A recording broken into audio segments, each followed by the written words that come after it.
नमस्कार, मी श्रुती कुलकर्णी. ऋतुवेदच्या बातमीपत्रात आपलं स्वागत. बातमीपत्रात प्रथम एक नजर ठळक बातम्यांवर.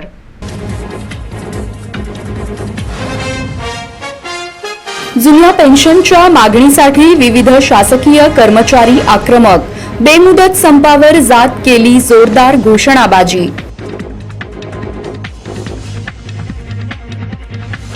महापालिकेच्या कॅम्प आवारातील सर्व शाळांचे रुपडे पालटणार. नूतनीकरणासाठी काउन्सिल जनरल कॉंग झियान हुआनी CSR फंडातून दिली 1.50 कोटींची रक्कम. केंद्रीय दुष्काळ पाहणी पथकाने सोलापूर जिल्ह्यातील विविध गावांना दिल्या भेटी. दुष्काळाची पाहणी करत शेतकऱ्यांशी साधला संवाद. आणि बेमुदत संपाचा जिल्ह्याच्या कारभारावर विपरीत परिणाम. हजारो कर्मचाऱ्यांविना जिल्हा परिषदेचे कामकाज ठप्प. जुन्या पेन्शन योजनेची केली मागणी.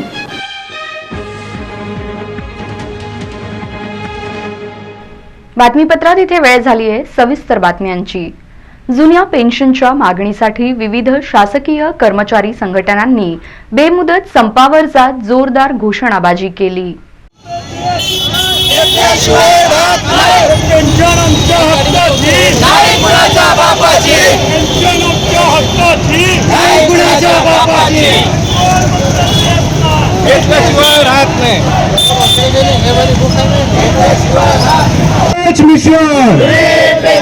रिक्त पदे रिक्त पदे रिक्त पदे अरे एकच मिशन.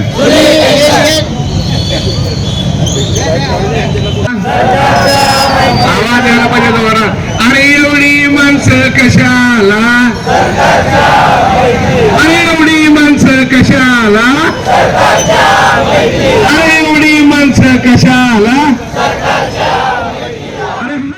महापालिकेच्या कॅम्प आवारातील सर्व शाळांचे अद्ययावत नूतनीकरणासाठी सुमारे 1.50 कोटींची रक्कम CSR फंडातून अदा करण्यात आली असून त्याचे लोकार्पण सोहळा काउन्सिल जनरल कॉंग झियान हुआ यांच्या प्रमुख उपस्थितीत करण्यात आला. सोलापूर महानगरपालिकेच्या कॅम्प आवारातील सर्व शाळेतील इमारतीच्या नूतनीकरणासाठी सुमारे 1.5 कोटी इतकी रक्कम CSR फंडातून अदा करण्यात आली असून त्याचे लोकार्पण सोहळा कॅम्प प्रशाला येथे काउन्सिल जनरल कॉंग झियान हुआ यांच्या हस्ते तर सोलापूर महानगरपालिकेचे आयुक्त शीतल तेली उगले यांच्या अध्यक्षतेखाली तर याप इंडियाचे CEO चेन हुआझू, अतिरिक्त आयुक्त संदीप कारंजे, उपायुक्त विद्या पोळ यांच्या उपस्थितीत करण्यात आले. प्रथम सोलापूर महानगरपालिकेच्या वतीने उपस्थित मान्यवरांचा सत्कार महापालिका आयुक्त शीतल तेली उगले यांच्या हस्ते करण्यात आला. All of you give with a big round of applause. Yeah, ma'am. One more. Round of applause. दोन गोष्टीचं स्वरूप सोलापूरची शाल, टॉवेलचा बुके आणि फुलांचा बुके देऊन आपण त्यांचा सत्कार करत आहोत. Sir. One more. Yeah. Bouquet, shawl as a token of love. यावेळी महापालिका आयुक्त यांनी उपस्थित विद्यार्थ्यांना डॉक्टर द्वारकानाथ कोटणीस यांच्या कार्याची माहिती दिली. डॉक्टर कोटणीस यांनी दुसऱ्या महायुद्धात चीनची रुग्णसेवा कशा प्रकारे केली या संदर्भात विद्यार्थ्यांना सांगितले. तसेच याप India, HDFC Bank, ICICI Foundation यांनी सोलापूर महानगरपालिकेच्या कॅम्प शाळेला CSR मधून निधी उपलब्ध करून दिल्याबद्दल आयुक्तांनी आभार मानले.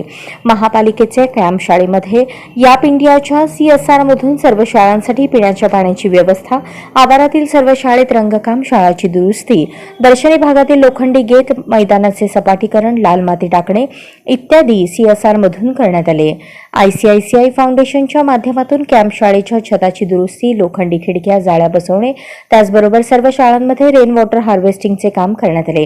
HDFC बँकेच्या अर्थसहाय्यातून आणि कोहिजन फाउंडेशन ट्रस्टच्या सहयोगातून सोलापूर महानगरपालिकेच्या कॅम्प परिसरातील 8 शाळेतील मुली आणि मुलांसाठी सुसज्ज स्वच्छतागृह बांधण्यात आले.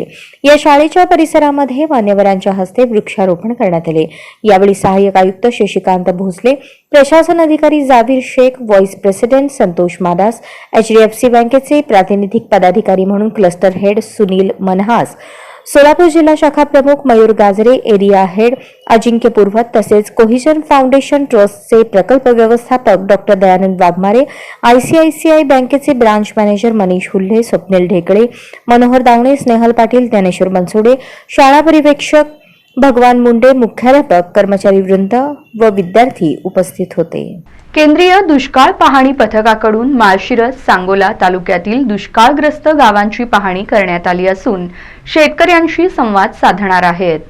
केंद्रीय पथकातील सदस्य करमाळा तालुक्यातील मलवडी, घोटी, वरकुटे, नेरले व सालसे या दुष्काळग्रस्त गावातील पिकांची पाहणी करून शेतकऱ्यांशी संवाद साधणार आहेत.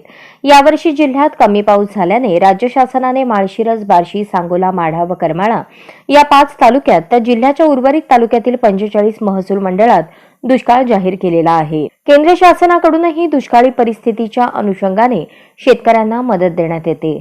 त्याच पार्श्वभूमीवर जिल्ह्यातील दुष्काळी परिस्थितीची पाहणी करण्यासाठी 2 सदस्य केंद्रीय पाहणी पथक सोलापूर जिल्हा दौऱ्यावर आलेले असून पथकाने माळशिरस व सांगोला तालुक्यातील दुष्काळग्रस्त गावांना भेटी देऊन तेथील दुष्काळाच्या तीव्रतेची तसेच नुकसान झालेल्या तूर, मका, ज्वारी पिकांची पाहणी केली. यावेळी दुष्काळामुळे शेती पिकांचे नुकसान झालेल्या शेतकऱ्यांच्या बांधावर जाऊन पथकातील सदस्यांनी त्यांच्याशी संवाद साधला.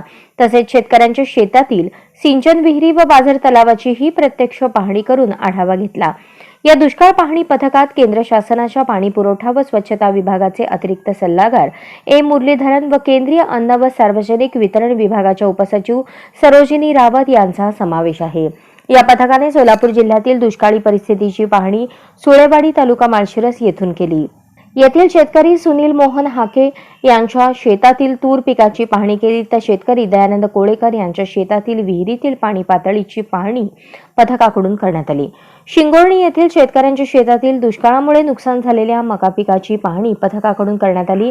तर सांगोला तालुक्यातील आजकदणी, महूल, बुद्रुक येथील शेतकऱ्यांच्या शेतावर जाऊन मका, ज्वारी, ऊस, डाळिंब या पिकांची पाहणी करण्यात आली. यावेळी अप्पर जिल्हाधिकारी तुषार ठोंबरे, माळशिरस उपविभागीय अधिकारी नामदेव टिळेकर, माढा उपविभागीय अधिकारी ज्योती आंबेकर, कृषी उपसंचालक तथा प्रभारी जिल्हा अधीक्षक कृषी अधिकारी राजकुमार मोरे, जिल्हा परिषदेचे कृषी विकास अधिकारी PK वाघमोडे, सोलापूर लाभक्षेत्र विकास प्राधिकरणाचे अधीक्षक अभियंता धीरज साळी, जिल्हा पुरवठा अधिकारी संतोष सरुडे, उपजिल्हाधिकारी रोहियो चारुशिला देशमुख, जिल्हा पशुसंवर्धन उपायुक्त डॉक्टर समीर बोरकर, वरिष्ठ भूवैज्ञानिक भूजल सर्वेक्षण अधिकारी MA जे शेख, जिल्हा पशुसंवर्धन अधिकारी डॉक्टर NN नरळे यांच्यासह तहसीलदार सूरज शेजळ, संतोष कणसे, गटविकास अधिकारी विनायक गुळवे, आनंद लोकरे, उपविभागीय कृषी अधिकारी बाळासाहेब लांडगे, तालुका कृषी अधिकारी आबासाहेब रुकनवर, शिवाजी शिंदे तसेच ग्रामस्थ व शेतकरी उपस्थित होते. यावेळी केंद्रीय दुष्काळ पथकाने पावसाअभावी नुकसान झालेल्या पिकांची व फळबागांची पाहणी, बाजार तलाव, शेतकऱ्यांच्या शेतातील कोरड्या पडलेल्या विहिरी, शेतकऱ्यांसाठी सध्या असलेल्या पाण्याची व्यवस्था, जनावरांचा चारा, पाणी पातळीची खोली आदी कामांबाबत पाहणी करून माहिती घेतली. यावेळी कमी पावसामुळे पिण्याच्या पाण्याची व जनावरांच्या चाऱ्याची टंचाई जाणवत असून तातडीने चारा पाण्याची व्यवस्था होणे गरजेचे आहे. तसेच शेतकऱ्यांनी केंद्रीय पथकासमोर दुष्काळामुळे नुकसान झालेल्या तूर, मका, ज्वारी, ऊस व अन्य पिकांची माहिती दिली. या नुकसान झालेल्या पिकांसाठी शासनाकडून त्वरित मदत मिळावी अशी मागणी शेतकऱ्यांनी पथकातील सदस्यांकडे केली. नवीन सोलापूर पुणे इंटरसिटी एक्सप्रेस संध्याकाळी सुरू करा अशी मागणी काँग्रेसचे प्रदेश प्रवक्ता प्राध्यापक कुलकर्णी यांनी रेल्वे राज्यमंत्री रावसाहेब दानवे पाटील यांच्याकडे निवेदनाद्वारे केली आहे. सोलापुरातून संध्याकाळी पुण्याला जाण्यासाठी नवीन इंटरसिटी एक्सप्रेस सुरू करा अशी मागणी महाराष्ट्र प्रदेश काँग्रेसचे प्रदेश प्रवक्ते प्राध्यापक काकासाहेब कुलकर्णी यांनी केंद्रीय रेल्वे राज्यमंत्री रावसाहेब दानवे पाटील यांच्याकडे केली आहे. सोलापुरातून पुण्याला जाण्यासाठी दुपारी 2च्या पुढे कोणतीही ट्रेन उपलब्ध नसल्याने सोलापूर आणि आसपासच्या परिसरातील नागरिकांची तारांबळ उडत आहे. त्यामुळे सोलापूरहून पुण्याला जाणाऱ्या लोकांची संख्या मोठी असल्याने त्यांना खासगी वाहनाचा आधार घ्यावा लागत आहे. वाढते अपघात व इतर अनेक अडचणींमुळे नागरिकांना इतर संकटांचा सामना करावा लागत आहे.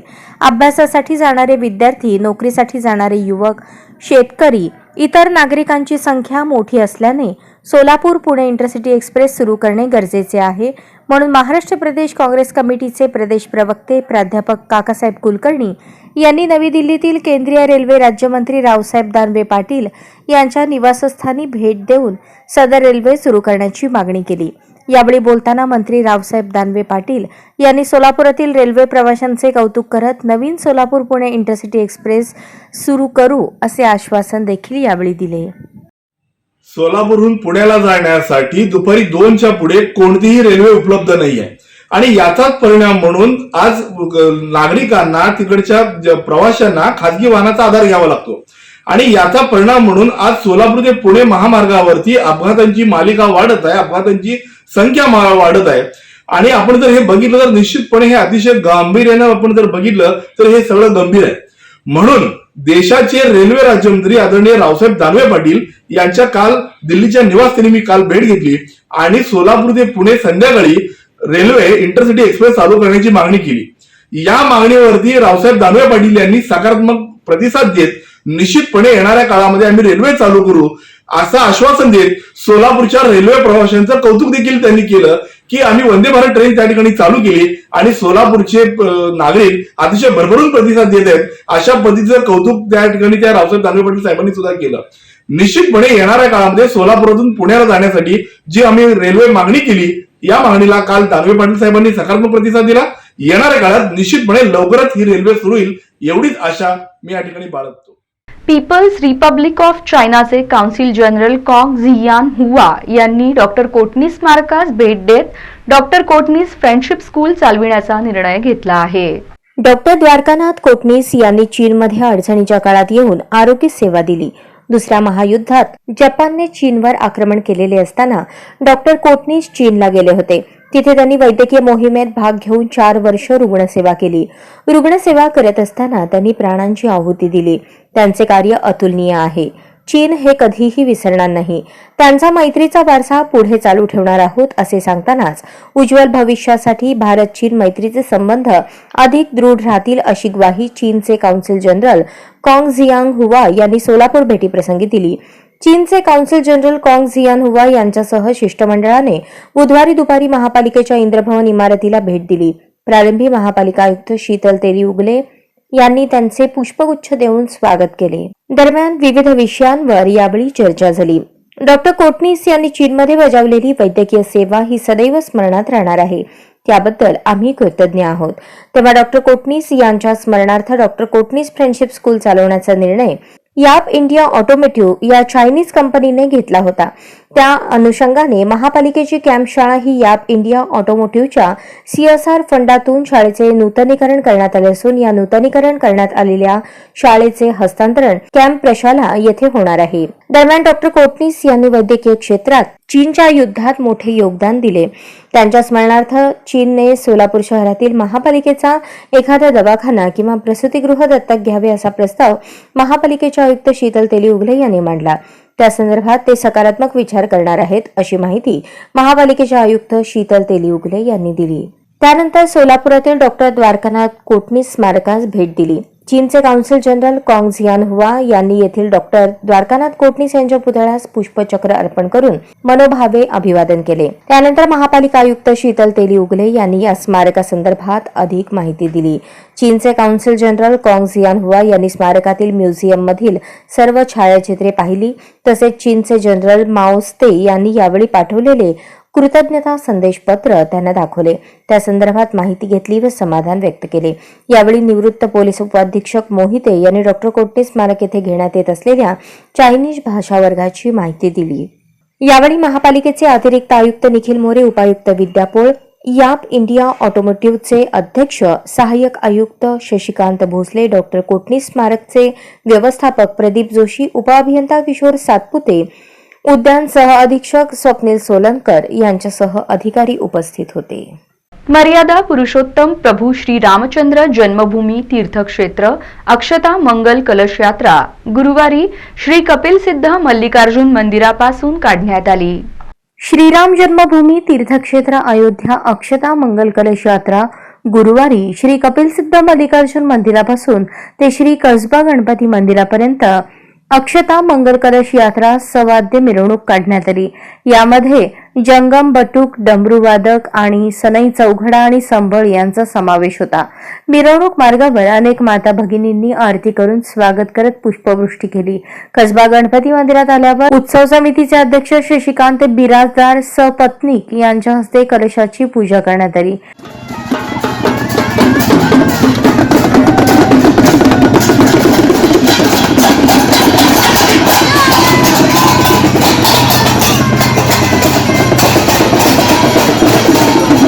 जय मरे.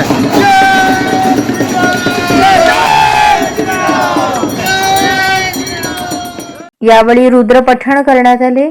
यावेळी चिदानंद मुस्तारे, योगीराज भोगडे, शिवानंद कल्लूरकर, कैलास मेंगाने, बिपिन धुम्मा, सूरज भोगडे, सूरज गुंगे, अजित जोडभाभी, अप्पाशा खुणे, शशांक खुणे, बसवराज ढुमणे, प्रशांत धुमा, जीवन जोशी, जगदीश जमा, पुरोहित, सिद्धू स्वामी, गिरीस्वामी आदींसह मंडळाचे पदाधिकारी आणि भाविक उपस्थित होते. मिळकत कर वसुलीसाठी मिळकत कर विभागाची शहरात विविध ठिकाणी धडक कारवाई मोहीम राबविण्यात येत असून मुरारजी पेठ येथील रिलायन्स कंपनीचे एक टॉवर सील करण्यात आला आहे. महापालिका मिळकत कर वसुलीसाठी मिळकत कर विभागाची शहरात विविध ठिकाणी धडक कारवाई मोहीम राबवण्यात येत असून मुरारजी पेठ येथील रिलायन्स कंपनीचे एक टॉवर सील करण्यात आले आहे. त्याचबरोबर गोल्डफिंच पेठेतील 2 गाळे सील करून पाणीपुरवठा खंडित करण्याची कारवाई केली आहे. दरम्यान दिवसभरात 1,94,50,333 रुपये कर जमा झाला आहे. सोलापूर महापालिका आयुक्त शीतल तेली उगले यांच्या आदेशानुसार महापालिका उपायुक्त आशिष लोकरे यांच्या मार्गदर्शनाखाली मिळकत कर विभागाचे अधीक्षक युवराज गाडेकर या माध्यमातून विविध पथकांद्वारे थकबाकीदारांच्या मिळकती सीलबंद आणि जप्ती कारवाईची मोहीम राबवण्यात येत आहे. यासाठी 100 कर्मचारी तैनात करण्यात आले आहेत. मुरारजी पेठेतील 2,03,250 रुपये इतक्या थकबाकीपोटी रिलायन्स इन्फोकॉम टॉवर सील करण्यात आला. तसेच गोल्डफिंच पेठेतील सिद्धेश्वर इन्व्हेस्टमेंट प्रायव्हेट लिमिटेड या मिळकतीचे 9,42,626 रुपये थकबाकीपोटी 2 गाळे सील करून पाणीपुरवठा खंडित करण्यात आला आहे. दरम्यान आज दिवसभरात 1,94,50,333 रुपये कर भरणामध्ये इतर दिवसांच्या तुलनेत आज वाढ झाल्याचे दिसून येते. महापालिका मिळकत कर अभय योजनेतून आजपर्यंत एकूण 20,80,00,000 रुपये महापालिका तिजोरीत जमा झाले आहेत. शहरात कारवाईची मोहीम करसंकलन विभागाचे अधीक्षक युवराज गाडेकर, सहाय्यक करसंकलन अधिकारी प्रदीप करणकोट, श्रीनिवास लिंगराज, चन्नप्पा मेत्रे, विजयकुमार कर्ली, नितीन परदेशी, अमोल पवार, जयवंत फुटावणे, दिलीप भोसले, वसुली लिपिक इंगवले यांच्या पथकाकडून राबवण्यात आली. वृत्तवेधच्या दणक्यानंतर बाळीवेसीतील मृत्यूचा सापळा बनलेल्या ड्रेनेजचे कामकाज अखेर सुरू झाल्याचे दिसून आले. मात्र काम करणाऱ्या कर्मचाऱ्यांकडे सुरक्षिततेच्या संबंधी कोणतीही साधने नव्हती. शहरातील महत्त्वाच्या बाळीवेस चौक इथे महापालिकेच्या नियोजनशून्य कारभाराचे चित्र दिसून येत आहे. गेल्या अनेक दिवसांपासून बाळीवेस चौक परिसरात ड्रेनेजचे अर्धवट कामकाज केल्याने रात्री अपरात्री अपघात होण्याचा धोका संभवतो आहे. स्मार्ट सिटी योजनेमधून सदरचे रोडचे आणि ड्रेनेज लाईनचे काम झाले आहे. मात्र निकृष्ट दर्जाच्या कामकाजामुळे ड्रेनेज चेंबरवरील झाकण फुटल्याने अपघाताला निमंत्रण मिळत आहे, अशी बातमी वृत्तवेध वाहिनी आणि दैनिक तरुण भारतने प्रसारित केली होती. याच बातमीची दखल घेत महापालिका प्रशासनाने बाळीवेस इथल्या ड्रेनेज दुरुस्तीचे कामकाज सुरू केलेले दिसत आहे.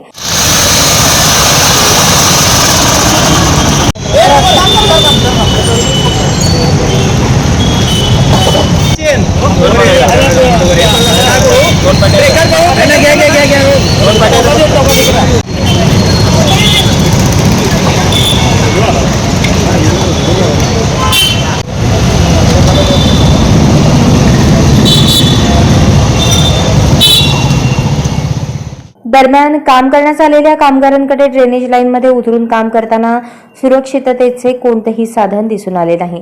वास्तविक पाहता ड्रेनेज चेंबरमध्ये उतरून काम करत असताना सेफ्टी महत्त्वाची असून याकडे दुर्लक्ष झालेले दिसत आहे. विषारी वायूने कामगारांच्या जीवाला धोका निर्माण होऊ शकतो.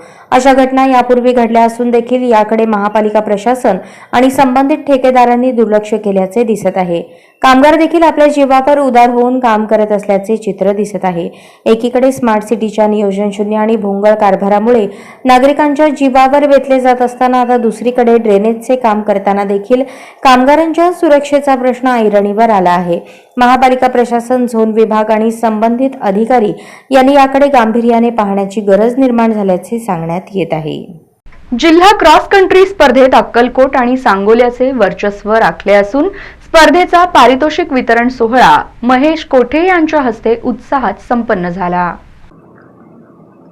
शासकीय मैदान नेहरूनगर येथे माननीय शरद पवार यांच्या वाढदिवसानिमित्त समृद्धी स्पोर्ट्स क्लब सोलापूर व ॲथलेटिक्स असोसिएशन यांच्या संयुक्त विद्यमाने आयोजित करण्यात आलेल्या जिल्हास्तरीय शरद चषक अजिंक्यपद व निवड चाचणी क्रॉस कंट्री स्पर्धेचे उद्घाटन महाराष्ट्र राज्य उत्पादन शुल्क निरीक्षक राहुल बांगर, समृद्धी स्पोर्ट्स क्लबचे कार्याध्यक्ष सुरेश भोसले यांच्या हस्ते करण्यात आले. तर पारितोषिक वितरण समारंभ राष्ट्रवादी काँग्रेसचे ज्येष्ठ नेते महेश कोठे, नगरसेवक विनोद भोसले, समृद्धी स्पोर्ट्स क्लबचे प्रमुख सल्लागार अजित संघवे यांच्या हस्ते करण्यात आले असून प्रथम, द्वितीय व तृतीय क्रमांकास रोख पारितोषिक, मेडल व प्रमाणपत्र मान्यवरांच्या हस्ते देण्यात आले.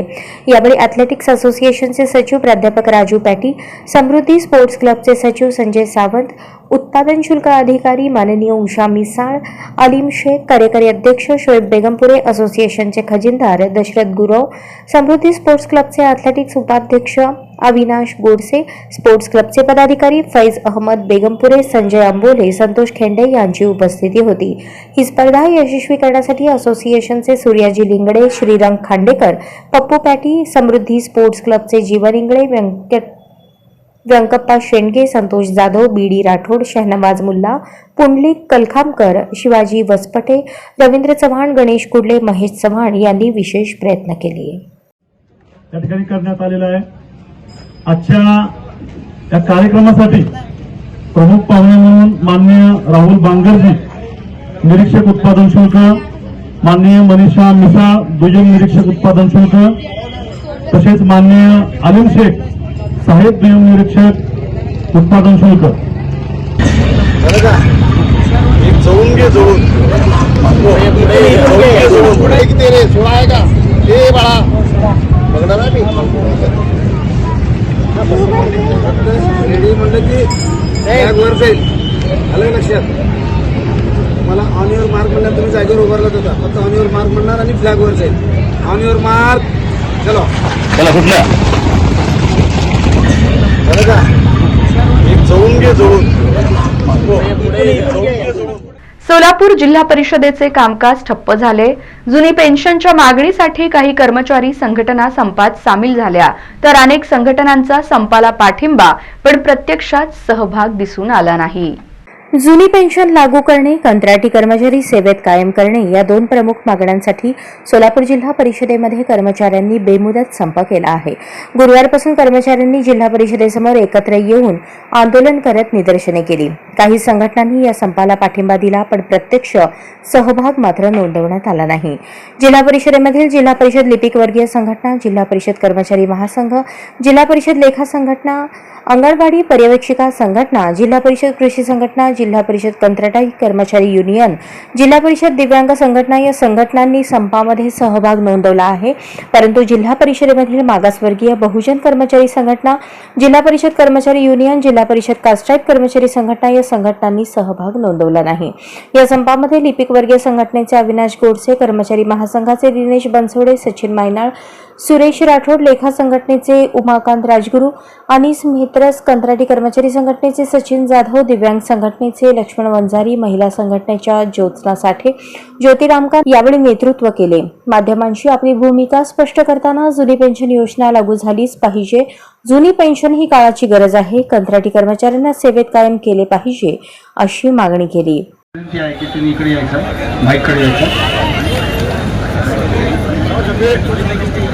मात्र म्हणून आपण काही करतच नाही का? अतिशय चांगलं नियोजन केलं असे समन्वय समितीचे सर्व शिलेदार आदरणीय श्री अशोक इंदापुरेजी, आदरणीय श्री शंतनू गायकवाडजी. अरे असं कसं होत नाही? अरे आमच्या मागण्या मान्य करा. अरे आमच्या मागण्या मान्य करा. रिक्त जागा. अरे रिक्त जागा. जिल्हा परिषदेचे लिपिक, रेखा कर्मचारी, परिचर, वाहन चालक यांचा वेतन त्रुटीचा जो प्रश्न आहे तो संपाच्या अजेंड्यावर पहिल्या 5 मागण्यांमध्ये मागणी होती, पण समन्वय समितीने घेतली नाही. त्यामुळे काही संघटनांनी संपात सहभाग नोंदवला नाही, अशी माहिती जिल्हा परिषद कर्मचारी युनियनचे राज्य सरचिटणीस विवेक लिंगराज यांनी दिली. संपाचा निर्णय घेताना कास्टाईप संघटनेला विचारात घेतले जात नाही. 2017 पासून मागासवर्गीय पदोन्नती प्रश्न प्रलंबित आहे. या मागणीचा समावेश संपात केला जात नाही. संघटनेचे राज्याध्यक्ष कृष्णा इंगळे यांच्यासोबत येत्या 8 दिवसात राज्याचे मुख्य सचिव यांच्यासोबत मागासवर्गीय कर्मचारी यांची पदोन्नती आणि जुनी पेन्शन सर्वांना लागू करणे याबाबत बैठक आहे. त्यामुळे आजच्या संपात कास्टाईप संघटना सहभागी नाही. तथापि 2005 नंतर सेवेत लागलेल्या कर्मचाऱ्यांना जुनी पेन्शन योजना लागू व्हावी या मागणीसाठी आमच्या संघटनेचा पाठिंबा असल्याचे जिल्हाध्यक्ष कास्टाईप जिल्हा परिषद कर्मचारी संघटना सोलापूर अरुण क्षीरसागर यांचे म्हणणे आहे. पावणे 2 महिन्यांच्या वास्तव्यासाठी श्री खंडोबा देवाचे दिनांक 14 डिसेंबर रोजी भल्या पहाटे नळदुर्ग मैलारपूर येथील खंडोबा मंदिरात आगमन झाले.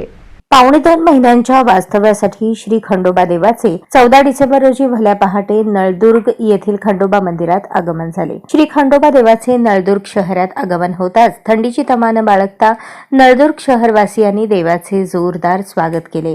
यावेळी खंडोबाचे दर्शन घेण्यासाठी नागरिकांनी मोठी गर्दी केली होती. सालाबादप्रमाणे याही वर्षी नळदुर्ग आणि अणदूरच्या मानकऱ्यांमध्ये लेखी करार झाल्यानंतर श्री खंडोबा देवस्थान ट्रस्टच्या वतीने दोन्हीकडील मानकऱ्यांचा मानपान करण्यात आला. यानंतर अणदूर येथील मंदिरातून खंडोबा देवाची पालखीतून नळदुर्गकडे आगमन झाले.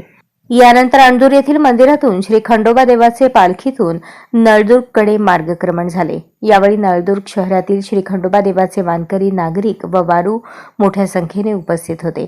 श्री खंडोबा देवाला निरोप देण्यासाठी अणदूर येथील नागरिकांनी रस्त्याच्या दुतर्फा उभे राहून देवाला निरोप दिला.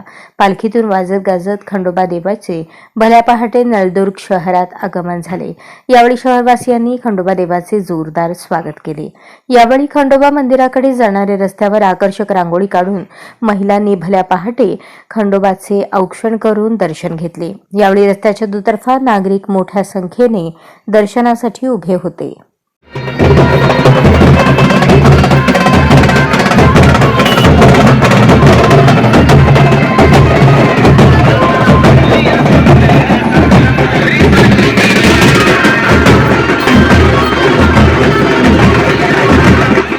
येळकोट येळकोट जय मल्हारच्या गजरात हजारो भक्तांनी श्री खंडोबाचे दर्शन घेतले. तुळजापूर तालुक्यातील अणदूर येथील श्री खंडोबा यात्रेस बुधवारी उत्साहात आणि भक्तिभावाने सुरुवात झाली. येळकोट येळकोट जय मल्हारच्या गजरात हजारो भक्तांनी श्री खंडोबाचे दर्शन घेतले. तुळजापूर तालुक्यातील अणदूर येथील श्री खंडोबा यात्रेस बुधवारी उत्साहात व भक्तिभावाने सुरुवात झाली. पहाटेपासून भाविक भक्तांनी दर्शनासाठी गर्दी केली होती. अनेक अणदूरवासीय बाहेरगावी असलेले खास यात्रेसाठी गावी आले होते. प्रत्येक जण आपल्या लाडक्या ग्रामदैवतापुढे नतमस्तक होऊन कृपा दृष्टी मागत होता. अनेक महिला आपली नवस्फूर्ती पूर्ण करताना दिसत होत्या. पहाटेची महापूजा, अभिषेक, आरतीनंतर भक्तांचे अभिषेक करणे, दंडवत घेणे, नवस फेडणे, वारू जेवू घालणे, देवाला बोलून देणे, लंगर तोडणे, हलगीच्या तालावर वारू बेधुंद होऊन नाचत होते. खोबरे भंडाऱ्याची मुक्त उधळण मंदिर परिसरात भक्त भाविक करत होते. धार्मिक विधी कार्यक्रम मंदिर परिसरात पार पडले. मंदिर परिसरात खेळण्यांच्या दुकानासह प्रासादिक दुकानांमध्ये खरेदीसाठी भाविकांनी गर्दी केली होती. मंदिर परिसरात वाघ्या मुरळी कार्यक्रम भाविकांचे लक्ष वेधून घेत होते. बुधवारी दिवसभर परिसरातील भक्तांनी दर्शनासाठी गर्दी केली होती. रात्री परंपरेनुसार नळदुर्गचे मानकरी श्रींची मूर्ती पौष पौर्णिमा उत्सवासाठी नळदुर्गला लेखी करार करून घेऊन जातात. मंदिर 2 व मूर्ती 1 अशी परंपरा शेकडो वर्षांपासून सुरू आहे. यावेळी दोन्ही मानकऱ्यांसमोर लेखी करार करण्यात आला. हलगीच्या कडकडाटात येळकोट येळकोटच्या गजरात भंडाऱ्याची मुक्त उधळण करत श्रींची मूर्ती मैलारपूर नळदुर्गकडे मार्गस्थ झाली. यात्रेनिमित्त देवस्थान कमिटीच्या वतीने अन्नदान तसेच मंदिरावर आकर्षक विद्युत रोषणाई करण्यात आली होती. नळदुर्ग पोलिसांनी चोख बंदोबस्त ठेवला होता. श्री खंडोबा प्रसन्न करारपत्र दिनांक 13/12/2023 करारनामा लिहून देणार देशमुख, पाटील, कुलकर्णी, शेटगार पंचमंडळी व नगर परिषद नळदुर्ग तालुका तुळजापूर जिल्हा धाराशिव करारपत्र लिहून घेणार देशमुख, पाटील, कुलकर्णी व पंचमंडळी व खंडोबा देवस्थान ट्रस्ट तांदूर तालुका तुळजापूर जिल्हा धाराशिव कारणे करारनामा लिहून देतो की सालाबाद प्रमाणे व रीतिरिवाजाप्रमाणे श्री खंडोबा देव यांना चंपा षष्ठीच्या उत्सवाकरिता मैलारपूर नळदुर्ग येथे घेऊन जात आहोत. मिती मार्गशीर्ष शुद्ध 6 दिनांक 18/12/2023 वार सोमवार रोजी चंपा षष्ठी उत्सव व पौष शुद्ध पौर्णिमा यात्रा दिनांक 25/1/2023 रोजी यात्रा उत्सव झाल्यानंतर श्री खंडोबा माजी केंद्रीय कृषी मंत्री खासदार शरदचंद्रजी पवार आणि त्यांच्या सुविद्य पत्नी सौ प्रतिभाताई शरदचंद्रजी पवार यांच्या वाढदिवसानिमित्त निलंगा येथे 1,500 महिलांना साड्यांचे वाटप करण्यात आले. माजी केंद्रीय कृषी मंत्री खासदार शरदचंद्र पवार व त्यांच्या सुविद्य पत्नी प्रतिभाताई शरदचंद्र पवार यांच्या वाढदिवसानिमित्त निलंगा येथे 1,500 महिलांना साड्यांचे वाटप करण्यात आले. निलंगा येथील वेणुताई यशवंतराव चव्हाण प्राथमिक आश्रमशाळा व प्रतिभाताई पवार माध्यमिक आश्रमशाळेच्या वतीने जाणता राजा शरदचंद्र पवार व सौ प्रतिभाताई पवार यांच्या वाढदिवसानिमित्त पालक मेळावा व साडी वाटप कार्यक्रमाचे आयोजन करण्यात आले होते. कार्यक्रमाच्या अध्यक्षस्थानी भटक्या विमुक्त संघटनेचे प्रदेश उपाध्यक्ष तथा श्रमिक विकास संस्थेचे अध्यक्ष विलास माने हे होते. मुख्य अतिथी म्हणून माजी आमदार पद्मश्री लक्ष्मण माने हे होते. प्रमुख पाहुणे म्हणून इंजिनियर विनायक बगदुरे, विलास सूर्यवंशी, अंकुश ढेरे, प्राध्यापक रोहित बनसोडे, रामलिंग पडसळगे, अरविंद कांबळे मंचावर उपस्थित होते. कार्यक्रमात प्रमुख पाहुण्यांच्या हस्ते नगर परिषद महिला सफाई कामगार, उपजिल्हा रुग्णालयातील महिला सफाई कामगार, निलंगा शहर परिसरातील वीटभट्टी व खडी केंद्रावरील महिला कामगार तसेच भटक्या विमुक्त, वंचित, उपेक्षित कष्टकरी वर्गातील 1,500 गरजू गरीब महिलांना साड्यांचे वाटप करण्यात आले. यावेळी आश्रमशाळेतील विद्यार्थिनींनी स्वागत गीत व परिवर्तनवादी देशभक्तीपर गीता व नृत्य व सांस्कृतिक कार्यक्रम सादर केले. कार्यक्रमाचे प्रास्ताविक विलास माने यांनी केले तर सूत्रसंचालन श्रीशैल बिराजदार यांनी केले. आभार अजय पाटील यांनी मानले. कार्यक्रमाच्या यशस्वीतेसाठी आश्रमशाळेचे मुख्याध्यापक, शिक्षक, शिक्षकेतर कर्मचाऱ्यांनी परिश्रम घेतले. स्वर्गीय गोपीनाथराव मुंडे साहेबांच्या जयंतीनिमित्त आमदार मेघना बोर्डीकर यांच्या संपर्क कार्यालयात अभिवादन करण्यात आले. दिनांक 12 डिसेंबर 2023 रोजी लोकनेते स्वर्गवासी गोपीनाथरावजी मुंडे यांच्या जयंतीनिमित्त आमदार मेघना बोर्डीकर यांच्या संपर्क कार्यालयात मुंडे यांच्या प्रतिमेस पुष्पहार अर्पण करून अभिवादन करण्यात आले. यावेळी जिंतूर सेलू विधानसभा प्रमुख डॉ. पंडित दराडे, बोरी मार्केट कमिटी सभापती आत्माराम पवार, माजी सभापती कासाबाई बुधवंत, अल्पसंख्याक जिल्हाध्यक्ष मतीन तांबोळे, युवा मोर्चा सरचिटणीस सुयोग मुंढे, कार्यकारिणी सदस्य अशोक बुधवंत, सरपंच वाल्मिक टाकरस, शिवाजी काळे, आबासाहेब खेत्रे, विठ्ठल रोकडे, प्रवीण कांदे, गणेशराव भोंबे, अच्युतराव पिंपळकर, रमेश सडाळ, अर्जुन दराडे, गजानन अंभुरे यांच्यासह भाजपा कार्यकर्ते व मुंडे समर्थक मोठ्या संख्येने उपस्थित होते. बातमीपत्रात शेवटी पुन्हा एकदा वेळ झाली आहे ठळक बातम्यांची. जुन्या पेन्शनच्या मागणीसाठी विविध शासकीय कर्मचारी आक्रमक, बेमुदत संपावर जात केली जोरदार घोषणाबाजी.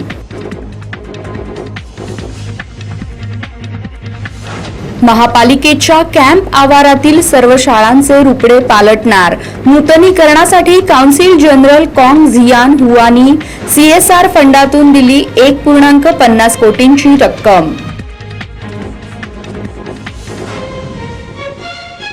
केंद्रीय दुष्काळ पाहणी पथकाने सोलापूर जिल्ह्यातील विविध गावांना दिल्या भेटी, दुष्काळाची पाहणी करत शेतकऱ्यांशी साधला संवाद.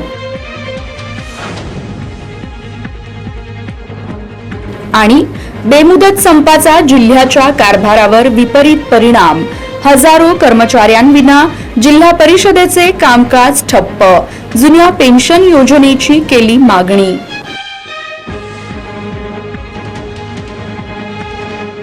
या बातम्यांसह इथेच थांबतो आहोत. पुन्हा भेटूयात पुढील बातमीपत्रात. तोपर्यंत ताज्या घटना घडामोडींसाठी अवश्य पाहत रहा सत्याचा अचूक वेध वृत्तवेध. नमस्कार.